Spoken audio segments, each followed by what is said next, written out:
Hello dogs, Little Dog right here right now, and welcome to something a little bit different. I love Dynasty Warriors, I love Samurai Warriors. There's a game that mixes both of them together called Warriors Orochi. And recently they revealed the 4th game. I mean, oh my god! So yes. And once again, they're probably not going to release it on the PlayStation 3 like they did with Dynasty Warriors 9. People are finally starting to stop making games on PlayStation 3, and it freaking sucks. Anyways, I hope that it does come out on the PlayStation 3, and if it does, I'll definitely be playing it. Let's go, let's watch the teaser trailer.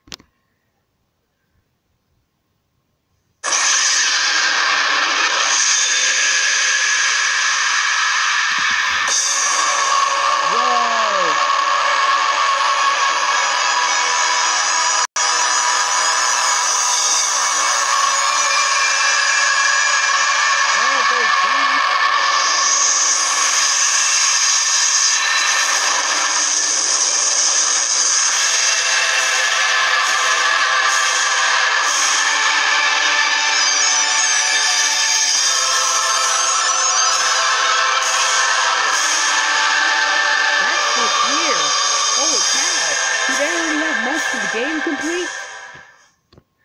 Well, looking at the teaser trailer, I can notice a few things.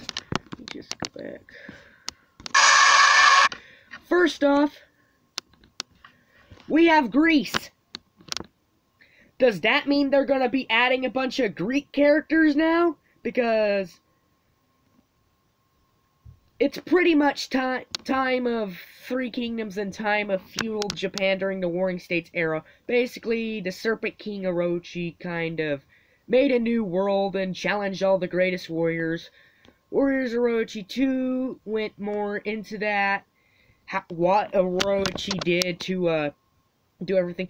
And Warriors Orochi 3 is one of the highest critically acclaimed Warriors games out there currently. It's been ported to so many devices. It's been ported to Switch. It's been... Actually, I think they're currently porting to Switch. I don't know if they have already done it. If they have, they've ported it to Wii U. It started off on the PS3, and they've ported it to pretty much every other console and game system you could think of today. It's even been ported to the PlayStation Vita. And I should really get it and play it on my channel, because it is a really interesting story. And it probably has one of the best Warrior stories currently. Warriors Orochi 3 happened when Koei merged with Tecmo, and basically all the games that Koei and Tecmo have made started appearing inside of it, certain characters and stuff. Then there is Warriors All-Stars, which I did not really like that one because the cast was really small. A lot of the characters I would have loved to see didn't appear. Lubu appeared in that one clearly. Lubu always appears in everything Warriors related, mostly because he's a big thing. And another thing, that's Yukimura Sanada over here, the guy who clearly shows the spear, and the guy who's much closer over here is Zhao Yun. And I wonder why they're fighting. At the end of Warriors Orochi 3, the Warriors claimed to stop fighting and keep peace to the land, stop fighting each other, and take out demons, you know.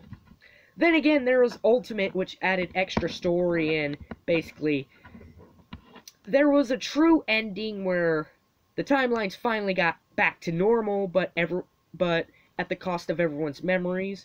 The most recent update added extra story, and what had happened at the very end was the timelines are separated, but the world that Orochi created still exists, and everyone still has those memories. So I bet they're working off of this. I bet they're working off of that storyline right there, unless they're going to work off the true ending, which this scene would actually make sense then, because everyone would forget and fight each other again. I don't know. And then 2018, that's this year. If you don't know, there's Dynasty Warriors 9 recently came out, and it flopped hard. Even I didn't really like it too much, because they added open world. And I enjoyed the close quarter combat. Dynasty Warriors 9 pretty much ruined the Empire's expansions, because Empires really requires that closed battlefield system for every time you go into a battle and you hack and slash and stuff, and I wonder if they're going to do the same thing open world with Warriors Orochi 4, which that would actually work pretty well with this game, because first off, the land is massive already, because you have all of Han Dynasty China and all of Japan, and it looks like they're going to add all of Greece. That, I can imagine them doing an open world system where you have to explore through all 3 separate maps. You can switch between the 3 maps, and you have to explore all of them separately. Kind of like Midnight Club. They did that in their later games. 3, I believe they did it. You could travel around to the different cities and stuff, and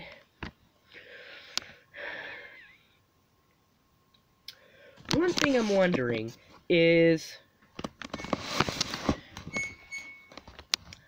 when are they gonna implement some of the other Dynasty Warrior series characters? Sorry, not Dynasty Warriors.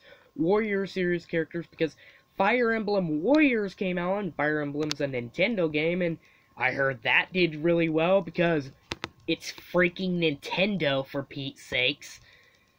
There's Hyrule Warriors, which is Zelda. I wonder if they're going to have that in it too, which I don't think they will, because Nintendo's been really strict with their copyright policy lately.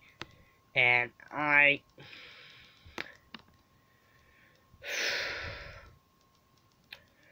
one of the big things in Warriors Orochi 3 was Ninja Gaiden, Dead or Alive, a bunch of other series I can't name. They even had Joan of Arc in it. They had some kind of priest character who was really freaking overpowered. His last name was Abe. It's not Abraham Lincoln, no, it's some kind of priest guy who was really overpowered. Luckily, you didn't have to fight him like you did with Lubu. Lubu's a pain in the butt. And then we have the unique characters unique to Warriors Orochi, like Kaguya, Minamoto, Orochi, of course, Daji, Himiko, which Himiko actually appeared in Kessen 2, which I actually enjoyed Kessen 2. I still have it. I should get a PS2 and play it for you guys. It's a really good game.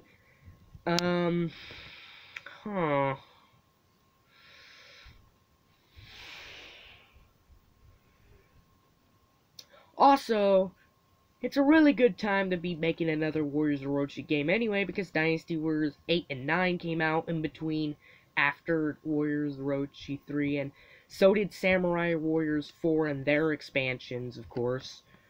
Oh, and then Samurai Warriors Spirit of Sanada, which I have not played that, and I really want to. In Warriors Orochi 3, they had the Dynasty Warriors 7 and Samurai Warriors 3, so I think it's about time to make another Warriors Orochi game anyway, because I don't know. I'm kind of a mixed bag on this. I don't really know what else to say about it other than the things it showed me here. Oh yeah. Is that Xiao Dun's sword?